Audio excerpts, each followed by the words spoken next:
ഷവർമ തിന്നുന്ന ഫീലിൽ നമുക്കൊരു കട്ട്ലേറ്റ് ഉണ്ടാക്കി തിന്നാലാ. ഇതൊന്ന് നിങ്ങൾ ട്രൈ ചെയ്ത് നോക്കൂ. ഒരു അടിപൊളി സാധനമാണ്. ഹലോ ഫ്രണ്ട്സ്, ഇന്ന് നമ്മൾ വന്നിരിക്കുന്ന ഒരു വെറൈറ്റി രീതിയിലുള്ള കട്ട്ലേറ്റിന്റെ വീഡിയോ ആയിട്ടാണ്. നമുക്ക് വീട്ടിലെ അതിഥികളൊക്കെ വന്നാൽ പെട്ടെന്ന് ഉണ്ടാക്കാവുന്ന ഒരു അടിപൊളി കട്ട്ലേറ്റ് ആണ്. നല്ല സൂപ്പർ ടേസ്റ്റി ആയിട്ടുള്ള സംഭവമാണ്. അപ്പോൾ നമുക്ക് നേരെ അതിന്റെ വീഡിയോസിലോട്ട് പോവാം. ഇതിനായിട്ട് നമുക്ക് വേണ്ടത് ചെറുതായിട്ട് അരിഞ്ഞെടുത്ത സവോള, തക്കാളി, capsicum, cabbage, carrot, bread, chicken, പിന്നെ മയോണൈസ്. ഇത്രയും സാധനമാണ് നമുക്ക് വേണ്ടത്.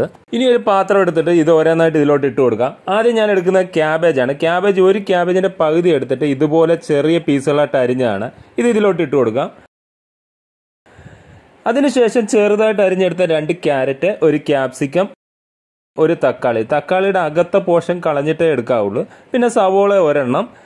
പിന്നീട് ചിക്കൻ ഇട്ട് കൊടുക്കണം. ചിക്കൻ മഞ്ഞപ്പൊടി ഉപ്പ് ഇട്ടിട്ട് കുക്കറിൽ വേവിച്ചെടുത്തിട്ട് അത് ചെറുതായിട്ട് സ്ലൈസ് ചെയ്ത് ഇതേപോലെ എടുത്താണ്. അതിനുശേഷം ഒരു 12 ബ്രെഡ് അതിന്റെ സൈഡ് കട്ട് ചെയ്തെടുത്തതിന് ശേഷം ചെറുതായിട്ട് നമുക്ക് ഇതിലോട്ട് കട്ട് ചെയ്തിടാം. ഇതെല്ലാം കൂടെ ഇട്ടിട്ട് നന്നായി ഒന്ന് മിക്സ് ചെയ്തെടുക്കണം. അതായത് നല്ല ബ്രെഡ് എല്ലാം കൂടെ പൊടിച്ചിട്ട് നല്ല കുഴച്ചെടുക്കണം. കുഴച്ചെടുക്കുന്നതിന് നമ്മൾ മടി കാണിക്കേണ്ട കാര്യമൊന്നുമില്ല. നമ്മുടെ വീട്ടിലുണ്ടാക്കുന്നതിന് നമ്മൾ എന്തിനാ കൈകൊണ്ട് കുഴക്കുന്നതിന് മടി കാണിക്കുന്നത്? അപ്പോൾ ഒരു മടിയും കൂടാണ്ട് ബ്രെഡ് പൊടിച്ച് ഇതെല്ലാമായിട്ട് മിക്സ് ചെയ്തിട്ട് നല്ല ആത്മാർത്ഥമായിട്ട് ഇതൊന്ന് കുഴച്ച് വെക്കാം. ഇനിയാണ് നമ്മുടെ ഹൈലൈറ്റ് സാധനം ഇതിലോട്ട് ചേർത്ത് കൊടുക്കേണ്ടത്. മയോണൈസ് ആണ് ഈ കട്ട്ലേറ്റിന്റെ ടേസ്റ്റ്. സൂപ്പർ ടേസ്റ്റ് ആണ് മയോണൈസ് ഇതിലോട്ട് വരുമ്പോൾ. മയോണൈസ് അധികം ലൂസ് അല്ലാണ്ട് നല്ല കട്ടിയായിട്ട് വേണം എടുക്കാൻ. വെള്ളം കൂട്ടി എടുത്താലുള്ള പ്രശ്നം എന്ന് പറഞ്ഞാൽ കട്ട്ലേറ്റിന് ഒരു ഉറപ്പുണ്ടാവില്ല. ഇത് നമ്മൾ വറുക്കാൻ വേണ്ടി ഇട്ട് കഴിയുമ്പോൾ ചിലപ്പോൾ പൊട്ടിപ്പോകാൻ സാധ്യതയുണ്ട്. അതുകൊണ്ട് മയോണൈസ് അല്പം കട്ടിക്ക് എടുത്തിട്ട് കൂടുതൽ മയോണൈസ് ചേർത്തോ എങ്കിൽ അതിന്റെ ടേസ്റ്റ് അതനുസരിച്ച് വ്യത്യാസം വരും. ഇനി ഇതിലോട്ട് 1 ടീസ്പൂൺ കുരുമുളക് പൊടി, ആവശ്യത്തിന് ഉപ്പും ചേർത്ത് ഇളക്കി കൊടുക്കണം. ഇനി ഇതിനായിട്ട് ഒരു ബൗൾ എടുക്കുക. അതിലോട്ട് ഒരു 4 മുട്ട പൊട്ടിച്ചൊഴിച്ചതിന് ശേഷം അല്പം ഉപ്പും കൂടെ ഇട്ടിട്ട് ഇത് നന്നായി ഒന്ന് അടിച്ചെടുക്കണം. ഇനി ഇതൊന്ന് നന്നായി ഉരുട്ടിയെടുത്തിട്ട് അടിച്ചു വെച്ചിരിക്കുന്ന മുട്ടയിൽ മുക്കിയതിന് ശേഷം റസ്ക് പൊടിക്കകത്തിട്ട് ഇത് കണ്ടില്ല ഇതുപോലെ നന്നായി ഒന്ന് പുരട്ടിയെടുത്തിട്ട് നല്ല ഒന്ന് ഷേപ്പ് ചെയ്തെടുക്കുക. ഇങ്ങനെ കട്ട്ലേറ്റ് ഉണ്ടാക്കുമ്പോഴുള്ള ഗുണമെന്ന് പറഞ്ഞാൽ വളരെ ടേസ്റ്റിയാണ്, എങ്കിൽ വളരെ എളുപ്പവുമാണ്. കാരണം അധികം സമയം നമുക്ക് വേണ്ട ഇതുണ്ടാക്കാൻ വേണ്ടി.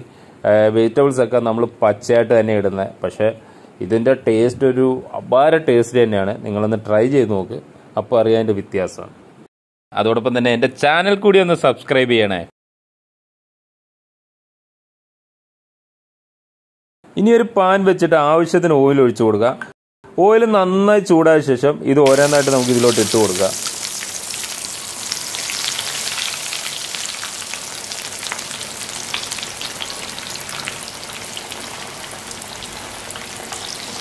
കട്ട്ലേറ്റ് വെന്ത് വരുന്നതിന് അധികം സമയം വേണ്ട.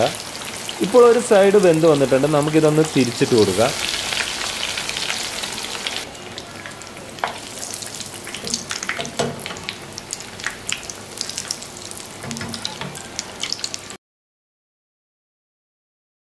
കട്ട്ലേറ്റ് പാകമായി വന്നിട്ടുണ്ട്. നമുക്കിതൊരു പ്ലേറ്റിലോട്ട് മാറ്റാം.